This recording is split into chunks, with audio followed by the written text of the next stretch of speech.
All right, we are recording. Good morning, everyone. This is going to be a CEAP Phase 1 training. We've got Nick, who's the lead on CEAP this year, who, with the rest of the team, put together packages a few weeks ago. You should have got all that in the mail. Nick's going to go over all the logistics and then going through everything. This meeting's going to be recorded, so afterwards I'll load it up to the Pacific Wire, the YouTube page there. So if you have any enumerators that had technical difficulties, couldn't join us for some reason, they can watch the recording later on. So the team right now, you've got Nick as the lead, Kurt's in here as our group leader, and then Dennis is the backup on CEAP.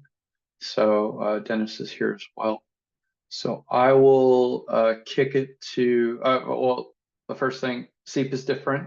We only do it every few years. Thank you guys so much for working on this. It's going to be tough. It's going to be a little like a quasi-June area, quasi-ARMS 2 kind of thing. So please be patient. We'll work through it together. Don't hesitate to call any of us if you're having trouble, you need points reactivated, things like that. So don't be a stranger. Yeah, anyways, I will kick it to Nick. All right, hi everyone. I'm Nick. First off, I want to just say thank you for participating in CEAP. I'm really happy that you're here in this meeting and that you're going to be helping along with the project. So first off, just want to make sure to say that thank you so much. And next, I want to talk about the materials. Recently, last Friday, no, 2 Fridays ago, we sent out the materials to everyone, and I want to make sure that everyone got that.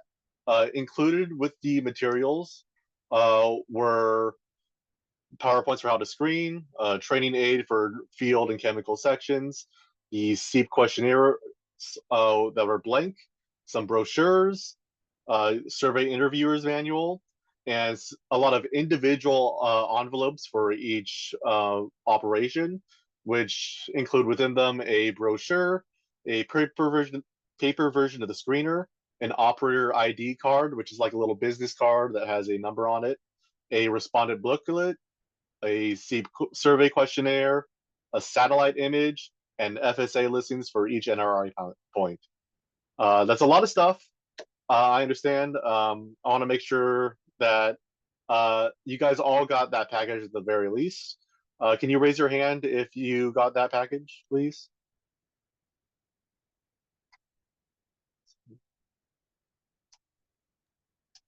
All right, good. Just wanted to make sure. And if you haven't gotten that, or if there's anything along that side that you need, please let me know. Either now or you can email me later. Okay. Next off, I want to see if people watched the video training that I sent a while ago. Another raise of hands for this one. All right, not yet, it seems. So we're paying for 2 hours of video training. So feel free to do that after the meeting. I recommend that you do that so you have a better understanding of CEAP in general. Next off, CEAP accounts. Many of you have made a CEAP account or reset your password for an old one. If you haven't made a CEAP account yet and requested access, that's an important additional step. Please do that as soon as possible. I sent out a list of video instructions and just regular paper instructions that will instruct you how to make an account, reset the password for an old account, and request access to the Pacific Sea project afterward. I won't be taking individual questions about that right now, but feel free to call me or email me later. And at the very end, after all of the important stuff for this meeting is done, I will be helping with CEAP accounts stuff afterward if anyone needs it. Okay? Oh, is there a question? Yeah, someone's hand was up, but I think it went down. Is there a Okay. question there? No, I'm sorry, I did that just to acknowledge that I got the packet, the CEAP packet. Sorry. Great. Thanks. All right, thanks. All right. All right, and I want to confirm with everyone that the uh, people that should I do this afterward? The check that every supervisor has signed up for the October SEEP school that you already signed up for a few months ago. I Yeah, can check on this. yeah, Nick, Yeah, let's do that at the very end. Let's yeah. I was so thinking. yep. Cool. All right. So with all that, let's start off with our agenda, the announcements, which I just already did, and we're going to go over some presentations that I'm doing that will explain the important components for the first phase of SEEP. We're going to be talking about what SEEP is. We're going to be talking about how we conduct SEEP phase one. And we're going to be talking about why SEEP is important, just for both your knowledge and when you're speaking with operations and trying to explain to them why they should participate with SEEP and continue along with the project. And then after all that, I will be taking any kind of questions that you have. And then the meeting will be officially over. But then afterward, I'll be helping with any SEEP account problems that people are having. All right. So let's get started. So what is SEEP? SEEP. We're going to be talking about the first SEEP phase of SEEP today. There are two phases in SEEP. And for this section, I'll be talking about the project and your role in it. So let's get into it. So what is SEEP? SEEP stands for the Conservation Effects Assessment Project. This survey looks at conservation practices used by farmers to help with policymaking. SEEP is part of a 3-year data series that is conducted in collaboration with the Natural Resource Conservation Service and Iowa State University. I keep on mixing up natural and national today, so apologies. The survey uses the National Resources Inventory, which is conducted annually with Iowa State, to provide a set of points of interest that are sampled in the SEEP survey. NRI provides status and trend estimates for natural resources on non-federal lands in the U.S., such as loss of farmland to development, watershed data, soil erosion in relation to landscape, and wetland changes in relation to agriculture at the county level.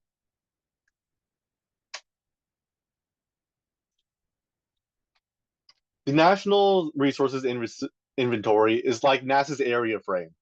One difference is that the NRI contains information about soils and climate instead of addresses. Secondly, the NRI focuses on the fields that a particular point can be found in, rather than the segment. So one specific point specifically. So let's talk about the history of SEEP. SEEP is a relatively new project, so it's important to go over the history so we can understand the development. SEEP first became a national survey in 2006. After 2006, it became a state-specific survey for nearly a decade. In 2011, the SEEP survey looked at the Chesapeake Bay watershed and the East Coast, so specific regional areas.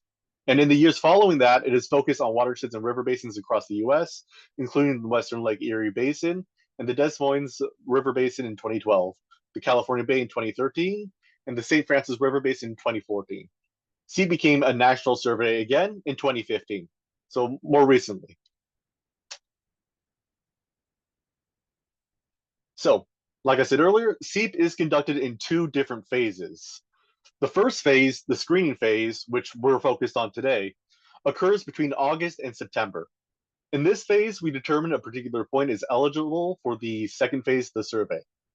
Points will be screened using a web application created by Iowa State. This web application is what you were required to make accounts for and that you logged into earlier. So you've already seen this. The second phase, data collection, occurs between November and March. Both phases of data collection will be collected face-to-face through field enumeration only. The SEEP survey looks at conservation practices to inform policy-making decisions and is conducted annually by NAS and Iowa State. Historically, it has been focused on specific watersheds throughout the US, but is now a national survey. The survey's two phases, the screening phase that determines if a point is in or out of scope, and the data collection phase, where operators of eligible points are asked to complete the main survey. So with that out of the way, let's move on to the main event. How do we screen? What is part of the first phase of CEAP? There are 4 purposes to this phase 1 screening. 1, to verify the operator who makes day-to-day decisions for the field. 2, to draw the field border. 3, to determine eligibility for the phase 2 survey. And 4, to identify operators who have multiple fields so we can remove duplication in phase 2. We know that an internet connection can be hard to come by out in the field, so the tool is designed to function without internet.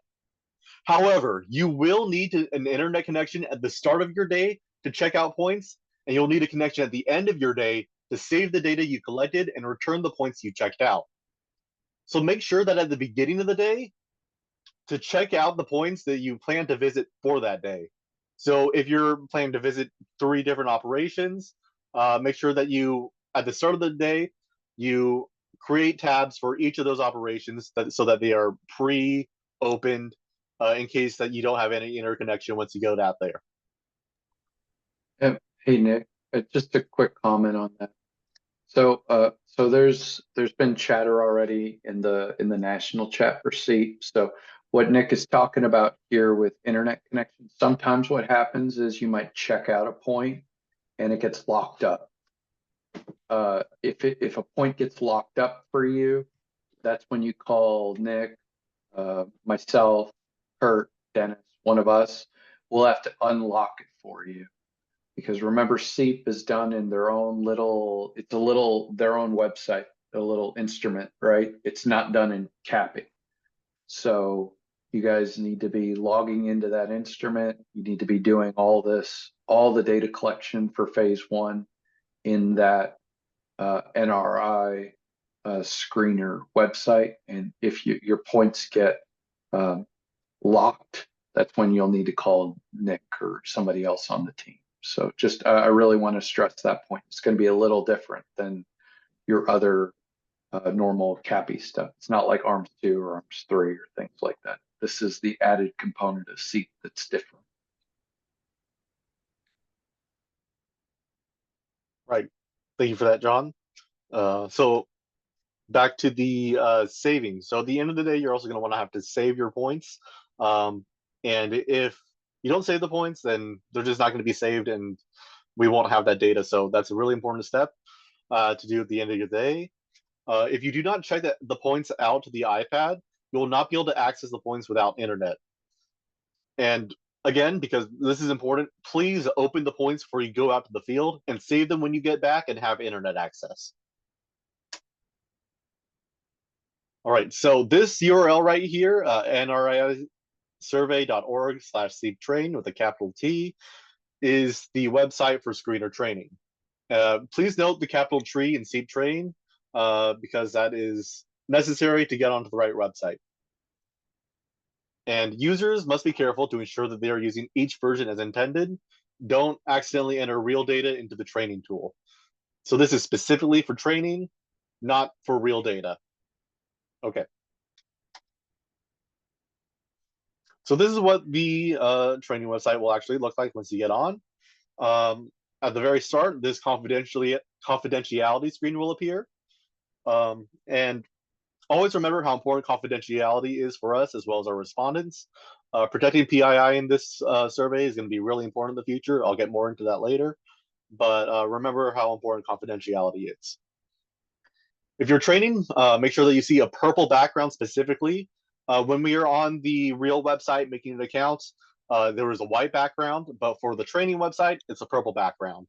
And there's also big letters in red here that says training, so you can't miss it. It should be easy to differentiate between the training website and the real website. All right, so you may see a warning requesting that you increase the database size, and if you see it, tap increase. When I was doing the training website, I didn't see this at all, so you might not even get it.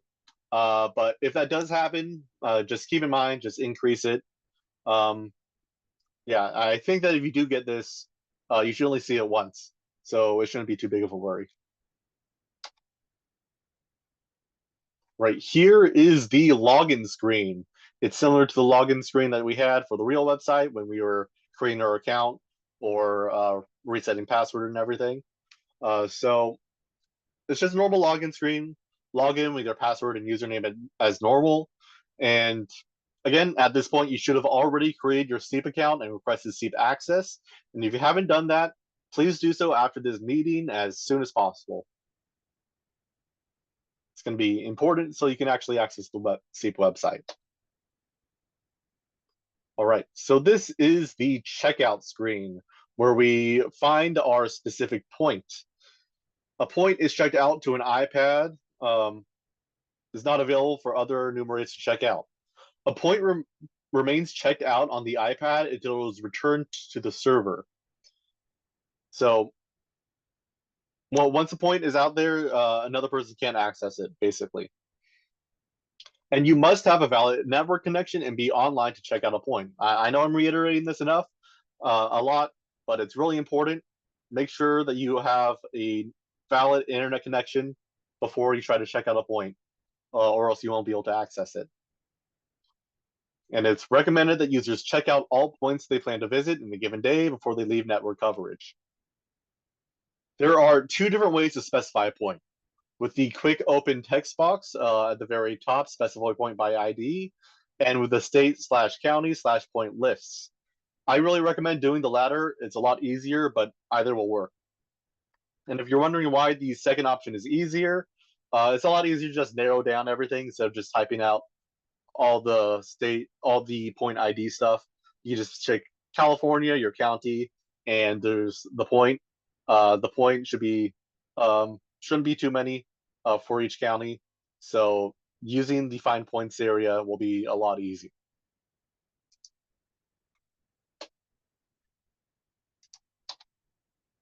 Right, so this is the actual survey form screen. When you check out a point, it will automatically open to this survey form screen. To continue checking out points, just click the close point and you'll be returned to the checkout page, but the point that you checked out will remain checked out to you. So the arrow is pointing here on the close point. If you just want to stop looking at the point, it will remain checked out to you. So it'll be specific for you for that section, even though you checked it out. And when an iPad has points checked out, the checkout screen displays the My Points list right there on the right. I know this is covered up to avoid very specific things like username and what the point is. But these points will be separate and different, and they'll be named for each point like they have in your like the way that they're named for each screener in general on the envelopes. They have a lot of information here stored locally, saved to server, screener complete, survey required, and so on. That will give a lot of information for each point. So the list shows all points currently checked out with this iPad and the status indicators for each point at the time the checkout screen was opened. This status shown does not update like the indicators on the survey form. Users must open the point in the survey form to change the status of a point. Tapping on the point ID in the point set column opens the point. So if you just want to open a point, again, just click on the point section where this blue box is basically, and then you'll be able to get back to that point whenever you want. The screener complete indicator tells the enumerator whether all questions were required for the screener questionnaire have been answered. So that just means it's been complete. The screener has been complete.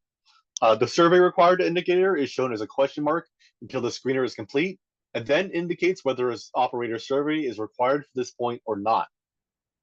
The survey complete indicator is applicable only if an operator survey is required. If the operator survey is required, then it remains an N until the operator survey is completed and the operator survey disposition is set by NAS, at which time it is set to Y. Also, I want to note the logout option is only available when the user does not have any points checked out or all points have been returned to the server. So you won't be able to log out unless all that is done.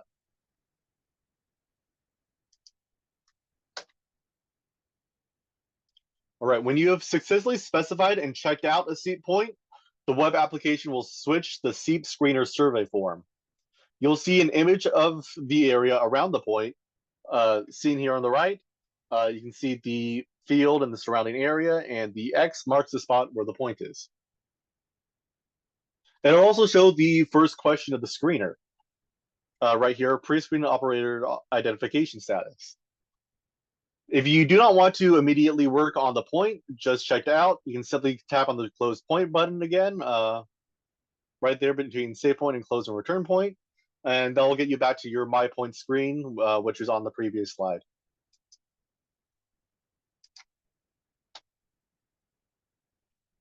Google Map. Right here is the Google Map link. This link opens a new browser tab on Google Maps and places a push pin at the point location. You can then use Google Maps to navigate to the location. If you open this map while you have internet connectivity, it should be available to you later when you're out in the field. So if you want an easy way to get to that specific point and you have internet connection, then Google Map will be very helpful in order to navigate you to that specific point.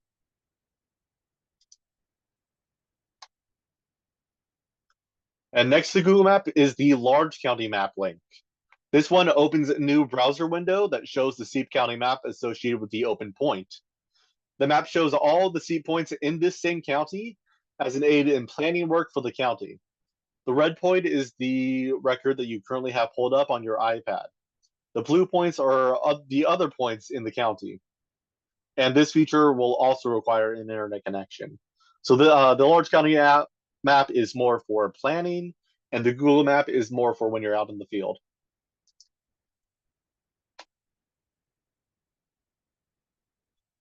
All right, so now we are finally at the first screening question. There are 5 possible answers for the pre-screen operator identification status. 1 is that the operator is identified and they consent. 2 is that they can't find the operator. 3 is that the operator is identified but they refuse. 4 is that the land is now urban with no chance of AG, and we'll talk about that more later. And 5 is an other reason the point cannot be screened. And these are answered with a drop-down menu right here, just the classic drop-down menu that you are accustomed to. All right, and I want to note that for all options except for option 1, which is the operator identified and his accepted screening. For all options except for that, the potential operator identified and agrees to screening question requires a comment. So it'll just a comment to explain some extra information about why they refuse or we couldn't find them or anything. But importantly, do not include any PII in these comments. For example, don't write John Smith is too busy. Just write that the operator is too busy. We don't want to have any specific information about the PIA, including the operator name and the specific operation.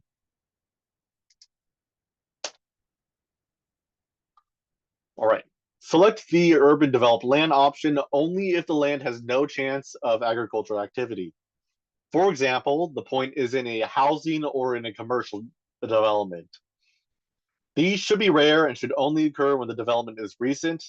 Hopefully you shouldn't see many of these, if any. The points that we are looking at have been updated from only about a year or 2 ago. So it would have to be very recent development for this to be a problem. All right, question 2, the operator verification. The operator verification question is pretty similar to the screen in the June area project. We're just asking if the operator makes any day-to-day decisions for the land area that contains the point. Simple yes or no. All right, question 3. Once you have found the operator, the next step is to draw off the field boundary. So basically, we're just going to be drawing around the field to see where the field boundaries are. The field border status will be red until after the field border is drawn. Then it will turn green. And also note the full screen button in the lower right, tap it and get more room to draw. And the next few slides are just going to be explaining about how this field border section works, because I imagine it's fairly unique among most of these projects. All right, so this is the full screen drawing view. You can see on the corners, there are a lot of extra tools that you can use when drawing around the borders for the field. The full screen mode is provided, so drawing the field border is somewhat easier for the user. The full screen button is located in the lower right portion of the image window. Clicking this button switches to a mode where only the image window and its associated controls are shown. It's recommended that users enter the full screen to draw the field border. In the upper right of the screen, you can see 2 arrows. Tap those to expand your choices. To undo your last drawing or to clear all drawings, use the buttons in the lower left. To zoom in or out, you can pinch and zoom like a phone, basically pulling apart to go in and closing up to zoom out. Or you can just use the buttons in the top left, plus to zoom in and minus to zoom out.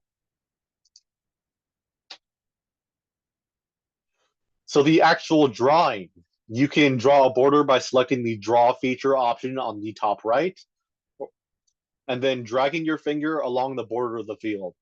So for this field, we have here in yellow about where you would want to draw the field border.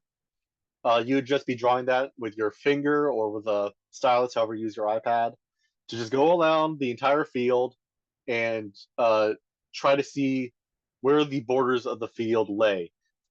This isn't an exact science. Just do your best. Get as close as possible to what you think the field is. And if it's not perfect, that's okay, but just do your best. And users can switch out of this mode by using the back to application button here on the bottom right, which replaces the full screen button when in full screen mode. And this specific drawing section can be a little bit tricky, so make sure that you practice this on the training website that we have. Sorry, did someone say something?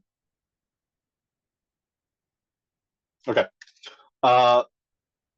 So when you're doing the training section, I would imagine this is the most unique part of any survey that you've done. So I recommend that spending the most time training on this specific part of the screening survey. So yeah, this is what you should focus your practice on, I believe. Yeah. Nick, just a comment on that. So supervisors, if you feel like you need to, I mean, we're good with you guys meeting with your team and practicing this. Feel free to give one of us a call. We can be involved in those mini meetings that you have with your enumerators to do this. I don't. Nick and I have both played around with the app a little bit, and like you can use your finger on it, and it's very similar to what we did the last time we did CEAP. But yeah, if you have definitely new people, hand holding is a good thing for CEAP phase 1. Right. And while we're on the training tool specifically, while training, just feel free to play around with it, see what works for you and what's easiest for you to use with all the tools that you're given.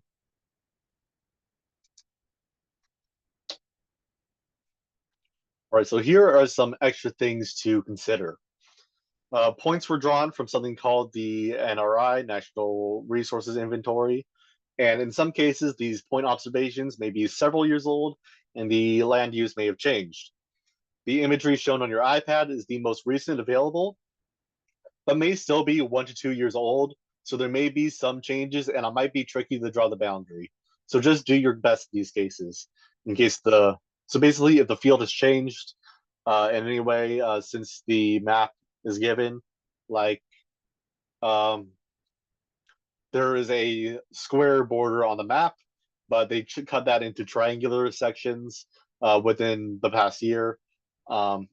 Just try to do your best on what the current boundaries are, and you would just go along the triangle sections that they changed from the square.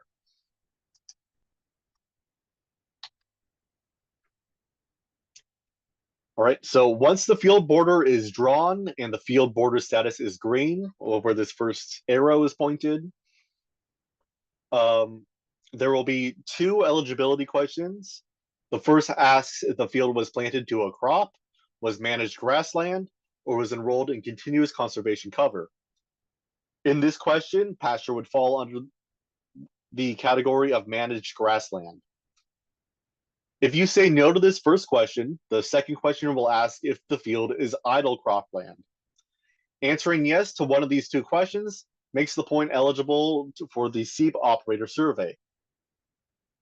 If the answer for the first eligibility question is yes, then the second eligibility question will not be displayed. So basically, the first one for the managed grassland, then you won't get the idle cropland section. So let's talk about managed grassland. For CEAP, managed grassland includes land that has a dominant vegetative cover of grasses, legumes, and so on. And it receives some level of management, whether it is grazed or not. This term is intended to cover a variety of situations, such as pasture or land that is on some level managed by grazing, mowing, fertilizing, brush control, or weed control. The real determination of whether a field is managed grassland or not should happen from the phase 2 questionnaire, not during the first phase of screening. The rule of thumb is if you aren't sure what the operator is doing counts as management, but they are doing something, then it probably counts and should be screened as a yes. So better safe than sorry for that.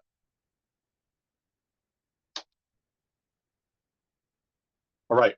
So the next two questions are the verification of the FSA information. The next two screening questions ask the enumerator to verify the FSA information provided for the CEAP survey. These questions are only displayed for points that will be eligible for the phase 2 survey. One question asks if the FSA farm, tract, or field information provided is correct. If correct, this information will be passed on to the NRCS supplemental survey. Sorry, did someone say anything?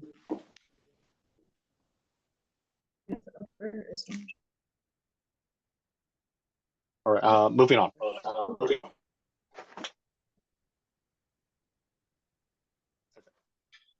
The other question asks if the name and address provided on the FSA name and address sheet was indeed the correct field operator who was screened. If not, enter the correct operator name and address. So if that information is just incorrect, just try to fix that. All right, so the operator ID number question. The final two screening questions are an attempt to assign a unique operator ID number to each unique farm operator in the CEAP survey. Just gonna look ahead here. This is the card that you should have in each envelope that gives the operator ID number that we're going to be used to assign for each operator. The purpose of this operator ID number is to easily identify operators with more than one eligible sample point. Once all screening is complete, then systematically reduce the operator survey sample to 1 point per operator. To facilitate this process, a card with a unique operator ID number is to be given to each unique operator, with the operator ID number recorded in the screener. The farm operator will be asked to keep this card until the CEAP screening is over, in case another CEAP enumerator contacts them about another CEAP sample point. All right, so these are the operator ID numbers found on the business cards that are included with each survey point envelope. The last question the screener will ask you is, have you previously been contacted Have you previously been contacted by NAS/NASDA in regards to another field for the CEAP survey? If this previous field contact question is answered no, take a new operator number card from your supply, enter the operator ID number into the screener, and also write the operator ID number on the name and address sheet. Then give the card to the operator, asking them to keep the card for future reference in case another enumerator contacts them about another CEAP field.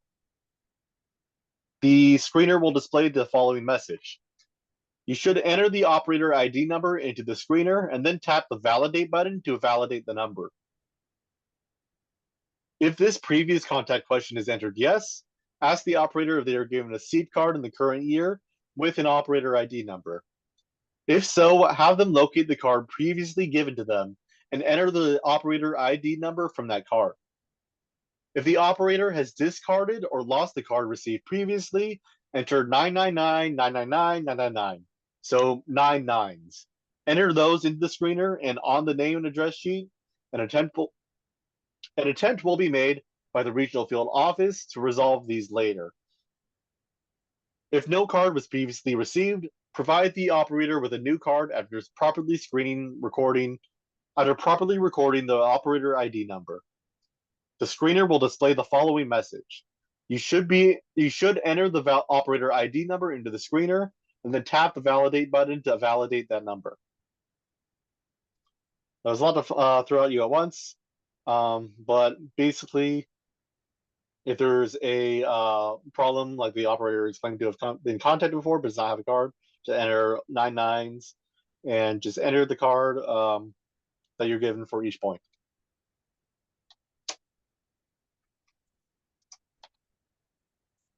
And once you've given the operator their card, the operator ID number, you have successfully screened your first CEAP operator.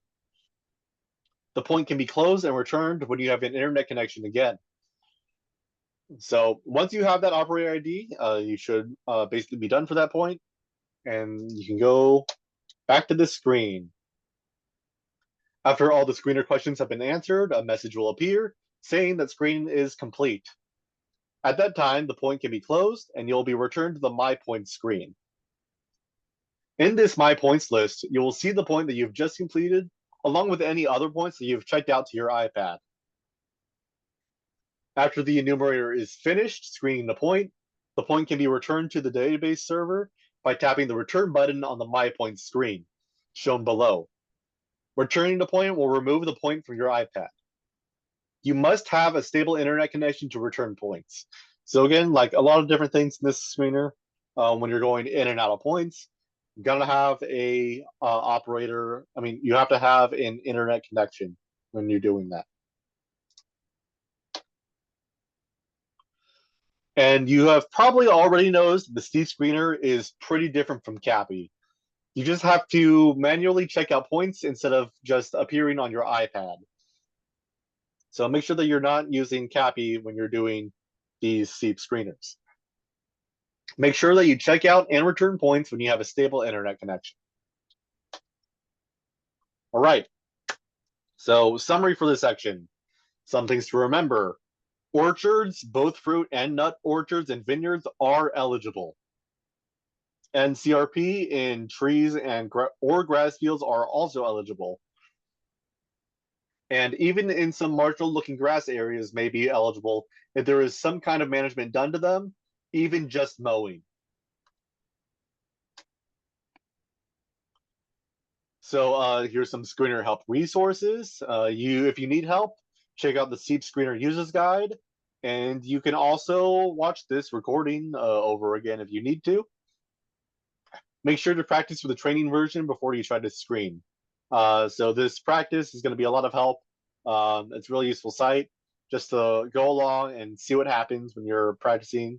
And yeah. And your supervisor and National Regional Field Office's contacts are also great resources.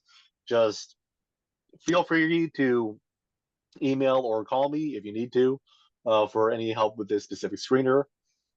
And after a bit of practice, you should be ready to get out there and screen some CEAP points.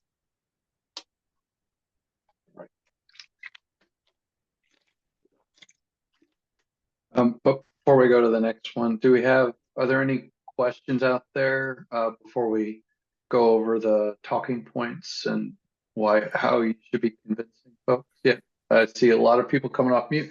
All right, Jessica, you want to go first? Okay, so what was sent to the respondent, or was anything sent to the respondent? Nothing was sent to the respondent on this. Okay, perfect. Then the next question is there any brochures? Because before we've had brochures. You should have had brochures mailed to you in your package. If they're not there in the package, then we've got extra in the office we can send to you. Okay, I did not get any brochures. Okay. The brochures should be individual in each envelope for each point. Oh, in the envelope? Yeah, Okay, we have one for each operator if needed. okay. Okay, let me just look in there and just double check. Okay. Thank you. Edith, I see your hand up. Yeah, I've just been sorting through looking mine because I know that I oftentimes get ones where you're not going to find the operator on the property because there's no place to live on that property. And I So- also just found out I have one where the owner lives in Washoe County, lives in Gerlach, but his property that is of interest, I was just looking at the map, is in Modoc County, California. So, I mean, this is looking like about half of mine I can probably do because they're like in Churchill or Lyon, and they're fields where the farmer's living close by the field. But I've got some where the people are probably 100 or 200 miles from their field or more. I don't know how far it is to Modoc County. Let's do this, Edith. Why don't after this you can identify those that are really, really far, and then let's have a phone call with you and I, Nick, and then we can figure out if there's any in California where we have a supervisor in that area, we can move it to them. I know that's why we're having this meeting, because I know there's some that are going to need to be moved around, and that's okay. Yeah, the other thing is I've got one, I'm not going to drive all the way down to Las Vegas. That's a 6-hour drive. Yep. And yeah, we understand. Yeah, just let us know, and then we'll try to figure something out. So Okay, yeah, because it's about half of them. yeah, I would say after this meeting, just give Nick a call. Okay. Oh, I Yeah. need a number for him. Oh, All right.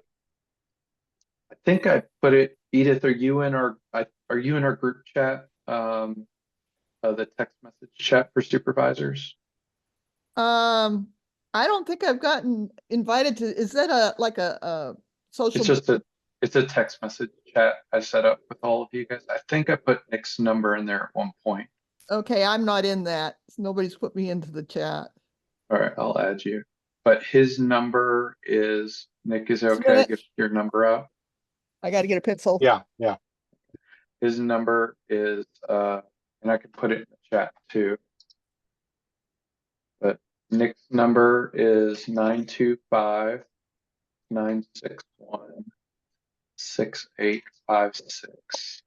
The 6856, you said? Yeah, Right. 925-961-6856, and that's Nick's cell phone. Okay. Because some of these people, I'm going to have them probably drive me out if I'm going to talk to them while I'm doing this to the site. Yeah. Okay. Yeah, give us a call afterwards, Edith. Okay. Perfect. Any other questions out there? Jessica, are you good to go? Yeah, I did. I found it. I hadn't. Sorry, That's okay. wasn't as exquisite as I should have been. It's okay. All right, Nick, we'll kick it back to you. I think we're up for the next part of the presentation. All right. Cool. So next we'll be talking about why it's important to respond to CEAP. This is useful for you if you want to know, but it is mostly useful for talking to an operator and convincing them to participate in CEAP in case they're skeptical. Like most surveys that NAS conducts, CEAP is a voluntary survey, so you might run into situations where a producer is reluctant to give information or even hesitant on sitting down with you for an extended period of time. It is our hope that after looking at this section, that you'll be better prepared to tactfully and professionally respond to all concerns that a producer might have when weighing the pros and cons to responding to CEAP. It is also our hope to arm you with information to convince a producer into saying yes to responding if you feel, after initial contact, that they are leaning more towards saying no. So let's start by talking about the Dust Bowl of the 1930s.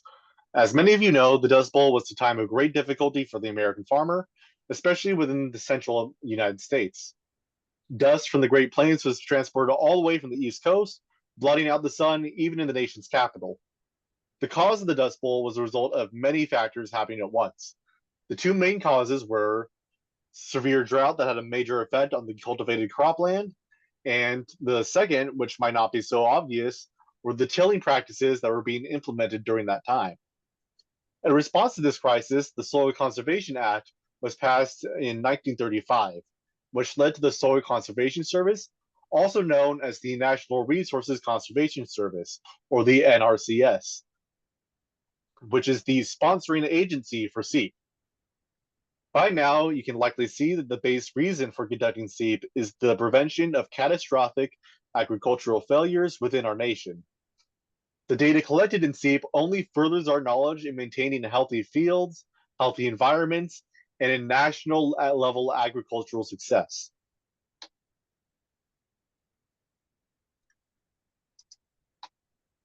All right. Information on conservation practices is used to maintain, modify, and improve programs that assist farmers in planning and installing on-farm conservation practices. And in many cases, farmers may have already have conservation practices well implemented on their operation. So CEAP doesn't just support programs to assist farmers, it also gives the farmer the opportunity to report additional practices that worked for them.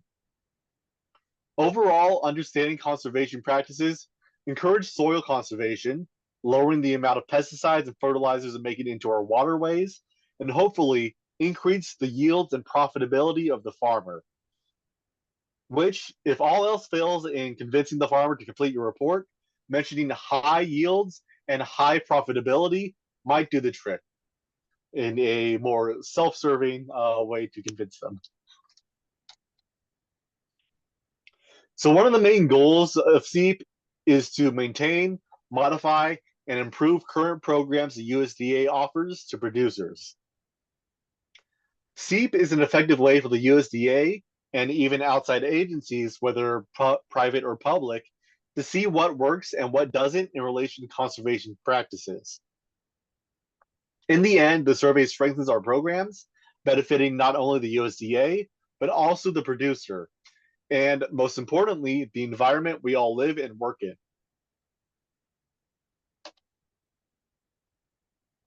So CEAP measures 3 years of cropping practices. But what does this tell you and how does it help? The main rule of thumb with statistics is that the more data, the better. For the most part, this is very true. The more information the USDA, producers, and outside agencies have access to a situation, such as cropping practices, the more likely they'll be successful at making a sound, accurate decision.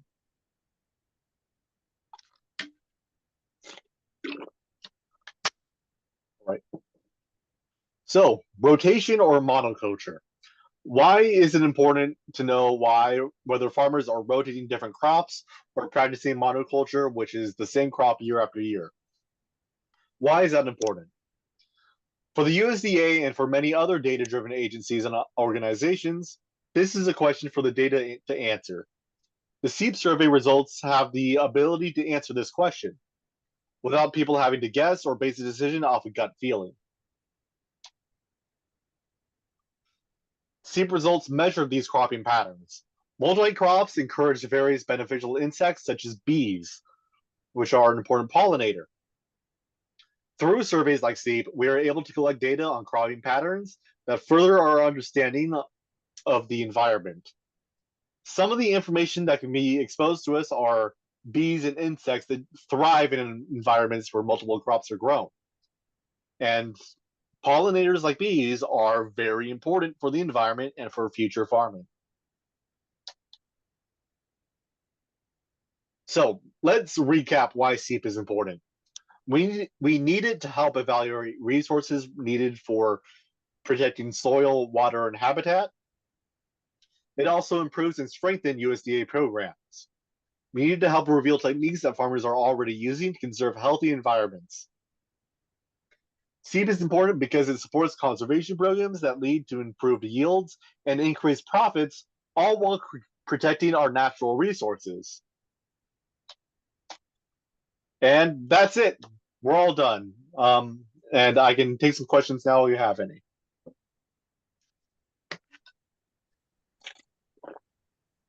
Thanks, Nick. All right, Edith, you got an additional question?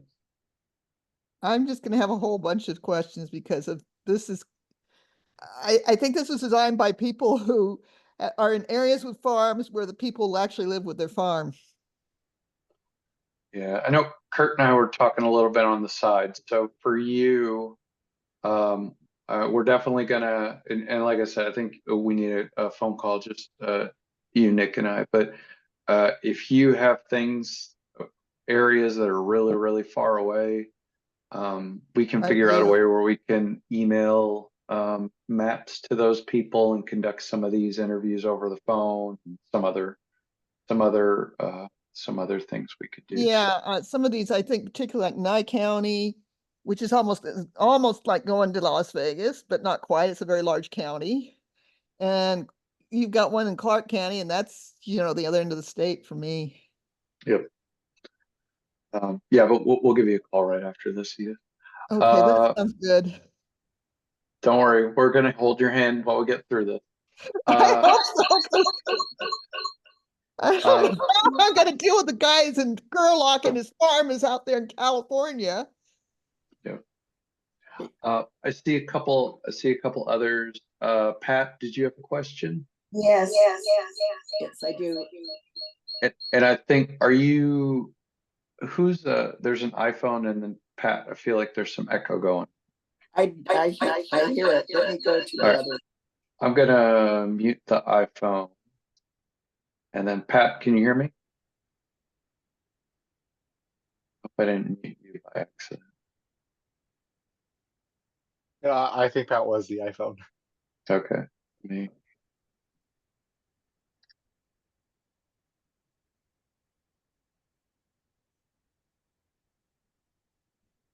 Pat, can you hear us now? Sorry about that. I'm trying to.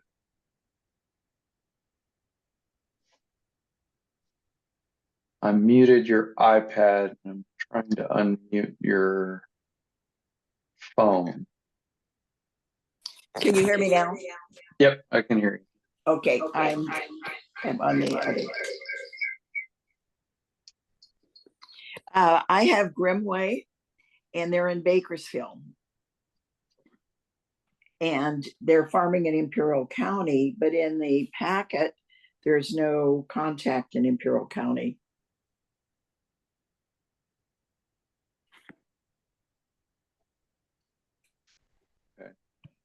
I would say for that one, send us the POID or the NRI point, and then we can see if we can move it to another supervisor.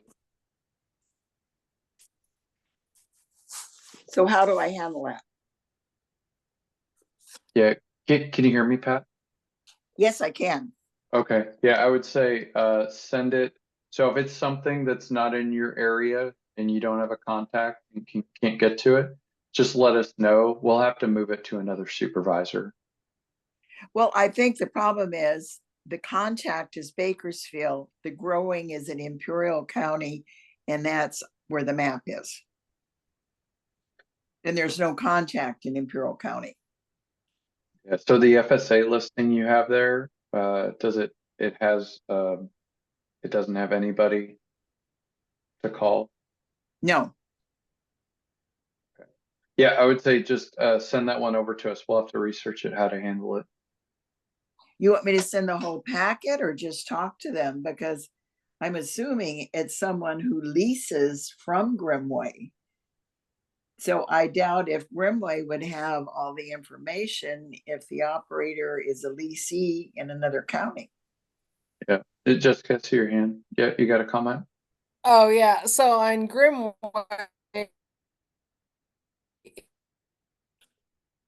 that Jessica, I don't know if everyone else is the same. We lost you first. most Yeah. of their stuff, what they grow on. Grimway is, most of it's lease land, and they do, it's kind of like a production kind of contract, most of Grimway. So someone else owns the land, because like on certain commodities like carrots, you can't grow on that field the following year. You have to change the commodity. But I'm pretty sure, I know Janice is on vacation, that she can, I think she had someone else, but she's probably a good person to contact Grimway to find out. Just put that as a note. Okay, yeah, that sounds good. So Pat, just What I do know about Grimway and stuff like that. I mean, they do some stuff in Tulare here too. yeah, so Pat, just let's go with Jessica's advice on this. Just let us know which point that is, what the NRI point is, and then we can get Janice involved for that one. Okay, also, John, I have a couple other the same way. Addresses are out of San Diego or Imperial County, but I do know from other surveys that they are leasing land and growing in Imperial counties, but there's no contact for them. Okay, and I know we did our best trying to get UFSA listings and things like that for the points. So I'd say you're just gonna have to reach back out to us, and we'll have to investigate each one of those that you're having problems with. Yeah, I have about half of them are from, they're leasing land in Imperial and San Diego, but they're out of state. And then one I'm sure they took from the census, which is the daughter of a grower down there. And I'm sure she's not involved with the growing. So I don't know if to contact the main company or we contact the daughter first.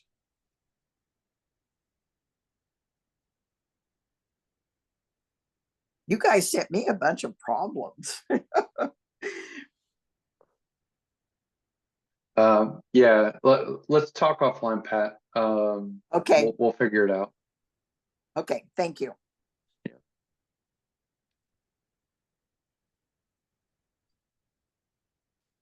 So Nick, we'll probably have to get Pat's listing when she calls. And Right. okay, anyone else questions?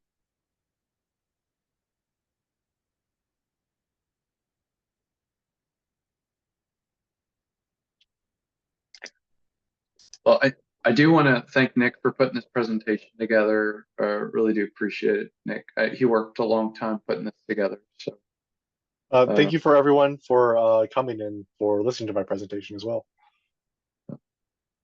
George, I see you came off mute. You got a question? Quick question. Can you hear me? Yep, I can hear you. Can we use iPads? Excuse me, laptops for any of this? Yep. So as long as you're using the CEAP website, you can use your laptop for this. And to be honest, it's probably easier to use the laptop on this one. Always easier. Always I don't know easier to use laptop. Yeah, Nick, you got a comment there? So we will be having to draw a border around the field, right?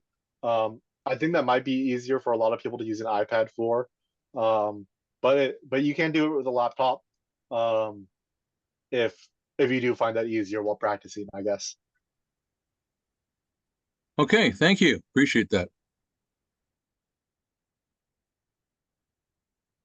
All right. Any other questions out there?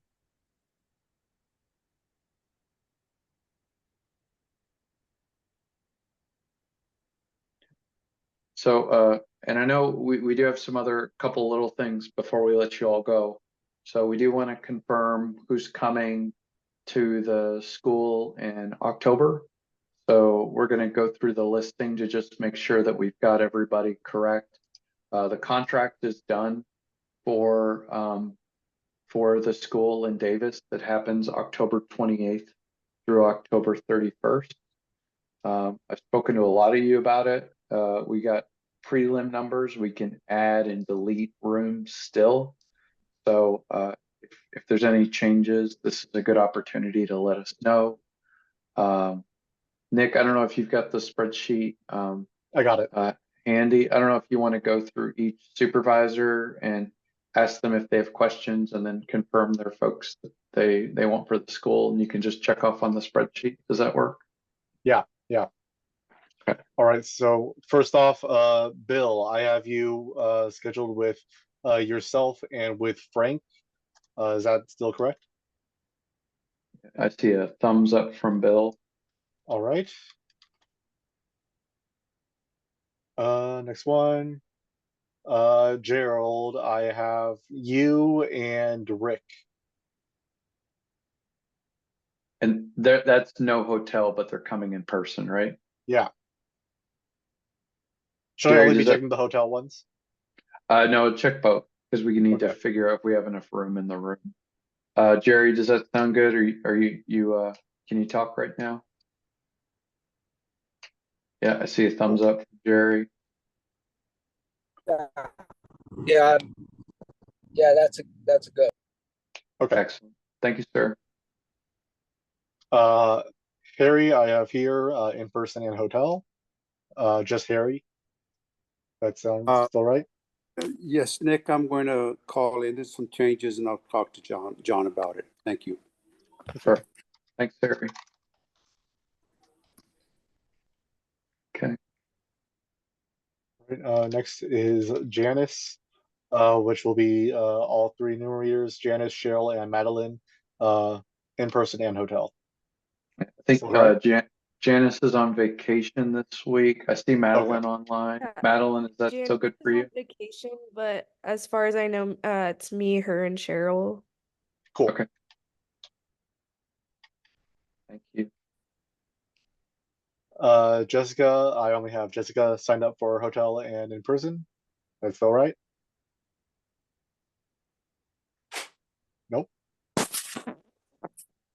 She was here a second ago. Yes, sorry. Okay. That's okay. I Thank you, Jessica. muted myself. I didn't want any background noise. My dog might start barking. I should show you guys a picture of him one day. Absolutely. He only weighs 90 pounds. All right. Jesus has no one coming to the CEAP school, it seems. That's still correct? Jesus, are you online?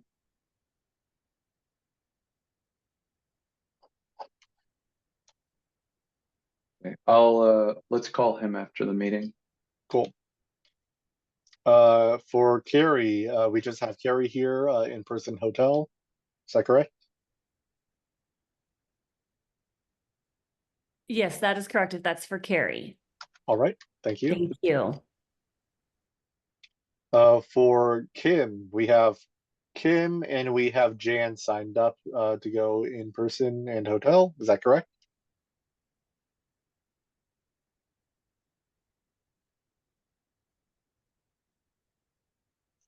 Kim? Saw him on earlier. Jan, are you online? Let's follow up with Kim. I feel like there was a change on that one too. I feel like Kim wasn't going to be able to join us and Jan was going to join, but let's make sure we. I just found the unmute button, sorry. Oh, That's okay. Go ahead, Kim. So, it'll be Sam. oh, right. Jan, Yeah. And Bill, are you gonna do online or are you gonna be at the school? I'm gonna do it online. Online, and then I'm gonna try and do it online too. Unless my husband's doing really good and I can leave, just during the day, but I don't know. We'll see how that goes. I thought we were staying. You guys are staying at the hotel. Oh, we're I'm staying. not, Well, that's. and too Bill's bad. not. Bill's not, okay. I would just So travel Sam and I are back going and out forth, of so. town together. Cool. Sam. Woo! I think I'm I'm scared. Okay, so anyways, that's where it's at too. All right, so Sam and Jan on the hotel. Sam and Jan. Right. Sorry, I remember you emailed me about that. I forgot to mention that. I have a note on here, but I forgot Okay. to do that. Okay. So Mike, I have you and Jeannie. Sorry if I'm pronouncing that wrong.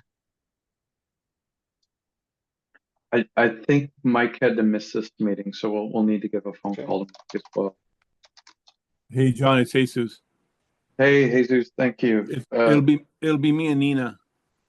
Okay, but you guys are going to be online only, right? Yeah. That's what date is that? The 7th?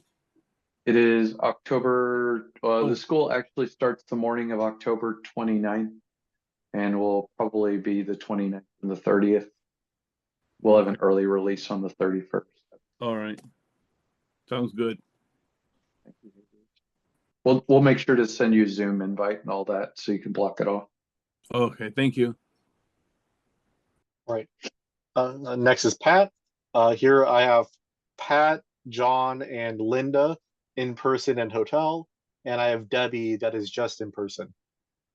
No, I changed that. That should be John and Debbie and George, Spear, and myself. Okay. I'll make sure to update that. That's it. And those are all hotel, right, Pat? No, those will be attending. They will be in Davis. Yeah, okay. So they need hotel and yep. Yes, yes. Okay. Does Debbie need hotel as well? Yes. Okay. Debbie and I will share a room. This is John. Yep. Oh, okay. Okay. All right. Next is Rita. I have Rita and Penny sign up for in-person and hotel. Yep. So Rita already messaged directly to me. She Oh. said Penny and Rita, yes for Davis. Okay. Thank you, Rita. And Edith, I just have Edith in-person and hotel. So I don't think we've actually confirmed that with Edith yet. This is probably the Oh, first okay. time she's hearing about it. Edith, do you want to come to Davis? Well, problem is I have something on Wednesday nights here. Okay. And that is a drive. If the weather's fine, it's okay, but I don't like driving over the mountain if it's, snowing yet. Well, we do need to book the hotels in advance. Yeah, So I think it'd be better virtual. virtual. Okay. Sounds good. Online. I just don't want to take a chance if it does decide to snow early. Yep. All right. Then that is it for this. I do have one more thing that's not CEAP related, and it's just for supervisors. I want to say thank you all for getting back to me. I had a lot of input for different places to go for the supervisor school, between cruises and Vegas and Palm Springs and everything else. I think we ended up landing on Monterey, California for the supervisor school. It's going to be scheduled for, well, it's initially scheduled for December 2nd through December 5th. December 2nd is a travel day. So it'll be the 3rd and the 4th. The 5th will be a travel day home. But I do need to get confirmation from you all if you can attend. So this is supervisors only. We'll have an agenda set up and an excursion for one of the days to go on a farm visit or something like that. But it looks like it's Monterey, California, for that week. So if you guys want, I will shoot out an email after this, and if you could respond just saying you can attend or you can't, depending on how many people can attend. If we have a quorum and we have enough folks that can attend, then we'll definitely do the retreat. If not, we'll have to look at other dates, but I do have a working contract for Monterey, California, December 2nd through the 5th right now, for supervisor retreat. So I'll be sending out an email today. Just shoot me an email back saying yes or no, or you can confirm in the supervisor meeting next week. But that's coming. And I think that's all I got.